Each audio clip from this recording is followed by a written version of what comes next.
Could that moon be any more brighter? The moon can't, but the sun sure is going to be today and tomorrow. We're expecting some really high heat, guys, so we got to get to it.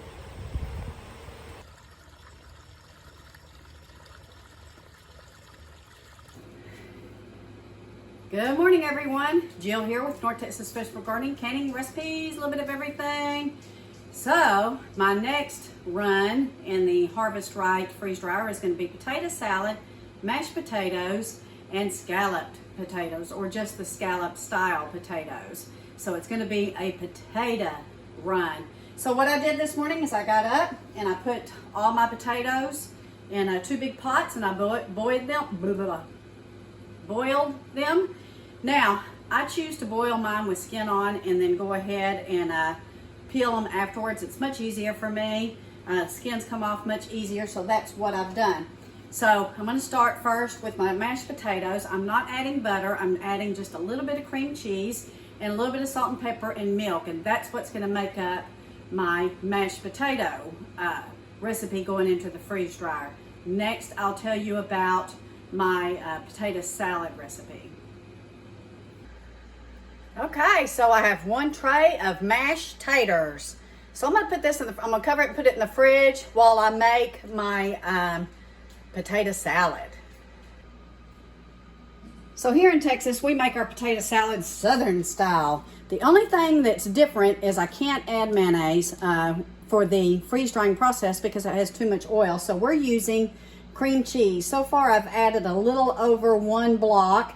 I have onions and celery and dill pickle relish, 2 eggs, and probably about 6 or 7 medium to large potatoes. So I'm going to get to mixing this, and then I'm going to add the rest of this, and we'll get it to the right consistency that we want.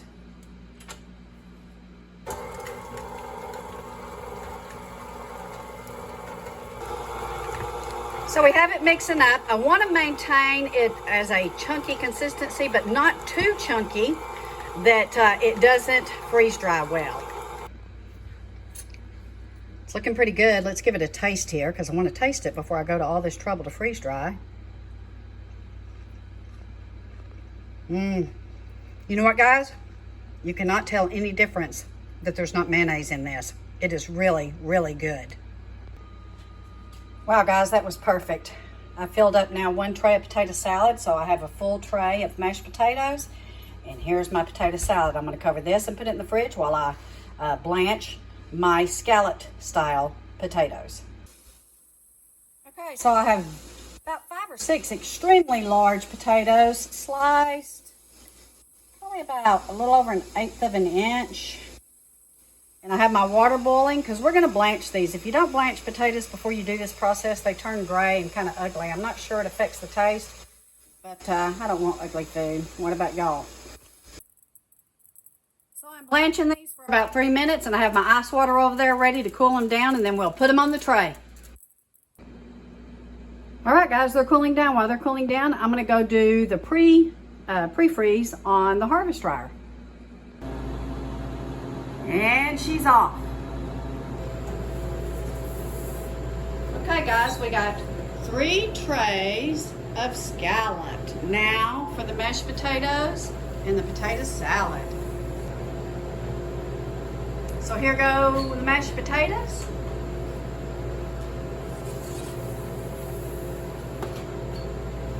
Next is the potato salad.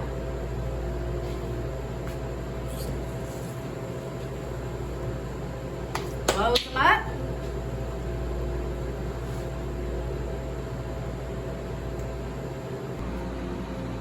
And the freeze drying process has started. So there was some sound difficulty with one of my videos that I had in the middle of it, which was blanching the potatoes. So you want to blanch your potatoes because they do turn gray, and you don't want them to turn gray. But there were some other questions that I addressed as to why we're choosing what we've chosen to freeze dry first. So it's very important to us to have ready to eat foods, not only for long-term storage, but for ready to eat whenever we've been outside working in the heat and stuff, just to add maybe some hot water or cold water too. So we chose the ham and the roast beef with gravy, and then we chose mashed potatoes, potato salad, and the scallop potatoes because number one, we need protein and we need carbs and we need high calorie content. So again, it's not only for long-term storage, although that's probably a very large part of it, but it's also just to fuel us whenever we've been outside working in the heat and we just want something really quick. So that's why we're choosing what we've chosen. Now, I've seen some people go ahead and freeze dry like cans of pork and beans or cans of other beans. I'm not saying I'm not going to do that. I probably will, but I'm not going to do that right now because I have quite a few canned goods back there, and I don't want to freeze dry something just to have to reconstitute it in the event of an emergency. So I'm keeping my canned goods intact because they are heat and serve, and we'll be able to use those as they get closer maybe to their expiration dates, which I'm not sure that that's even an issue. But as they do, then I may go ahead and choose to freeze dry those and then reconstitute them with water. But we're being very specific. We're wanting to diversify our pantry. We're being very conscious of what we want to freeze dry. We want our comfort foods. We want high carbs. We want protein. We want foods that we enjoy to eat. So we're not just throwing anything in there. So anyway, that freeze dryer is going. Stay tuned. We will update you. The next part of this video, you'll see when it's complete. Alrighty guys, so our scallop potatoes, they are ready. And our mashed potatoes, they are ready. The potato salad needs to go a little bit longer in the drying process, so we put it back in, but let's reconstitute some of these mashed potatoes and see what happens. So you can see only one of them really has the gray spot, so I'm packaging them up. It looks like I'm gonna have 3 nice sized bags of sliced taters that we can hydrate and fry up or make scallop potatoes with. So I'm using a 300cc oxygen absorber.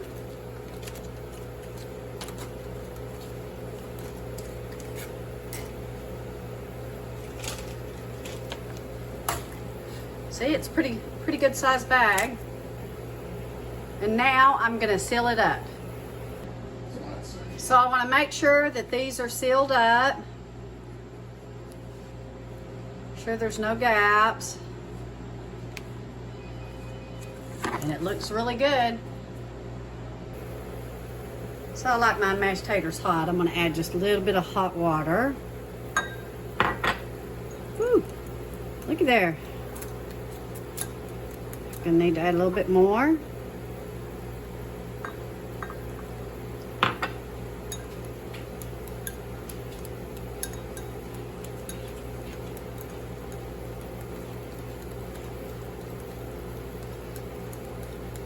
Oh, I can already smell them.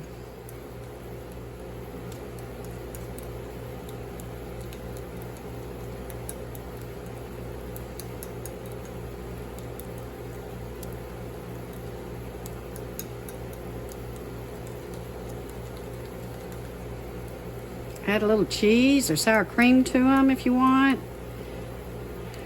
Look, they're reconstituting really well.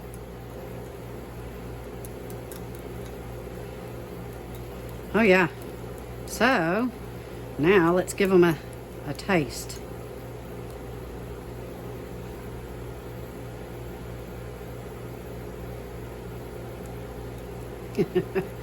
Oh my, guys, tastes just like mashed potatoes. Homemade. Shocking to me, very shocking to me. I kind of expected them to turn into the flakes, you know, like you get for instant mashed potatoes, but it didn't. Oh my goodness. It turned right back into mashed potatoes. Simply incredible.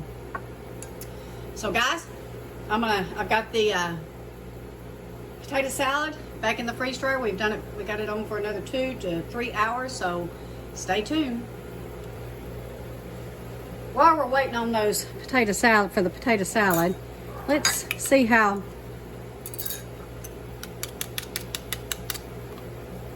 my handy dandy little slices rehydrate. Sucking it up. Might have put a little bit too much water. Oh my goodness, look guys.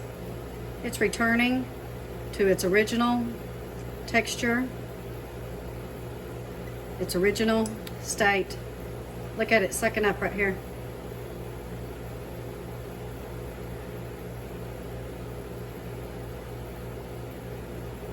These would be delightful to make, like I said, fried potatoes or scalloped potatoes.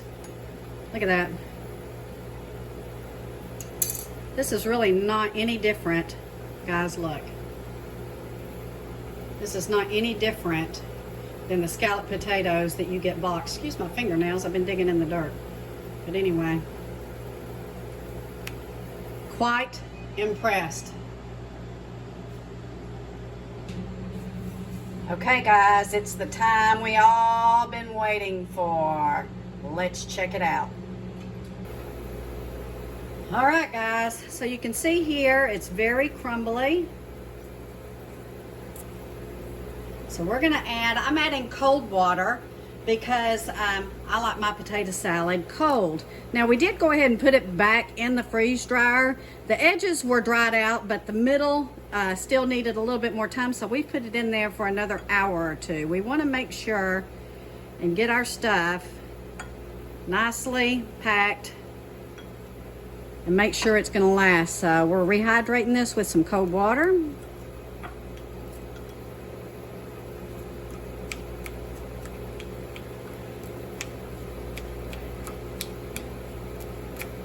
Need a little bit more. It's amazing that it doesn't take that much water, guys, to rehydrate. Now granted, these are small servings, but it's good to know that maybe it's not going to take as much water as I thought it was going to take, because that's why we diversify our pantry. Make sure we have canned goods that are ready to eat, and you know, just diversify. I'm going to add just a little bit more water.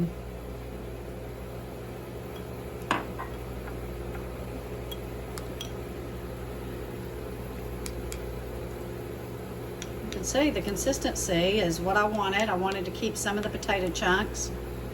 Oops, sorry.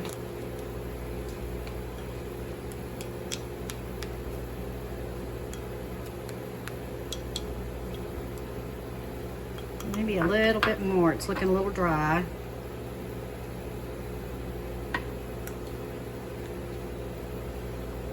I'm eager to see if it tastes just as good as it did when I put it in there. With that cream cheese, guys. There's my onions. You can see my onions. You can see, yeah. Oh, wait. You can see my onion right there. You can see the dill pickle relish. Smells good. Smells like potato salad. All right, let's taste it.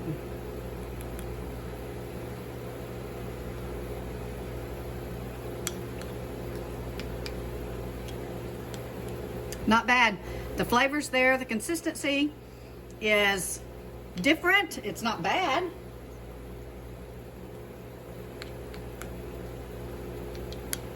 Maybe let it sit a little bit longer. Let it fluff up. But yeah. I'll do this again, guys. Yeah.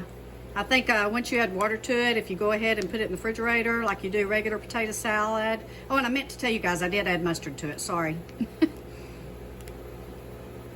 couple of squirts of mustard with the cream cheese.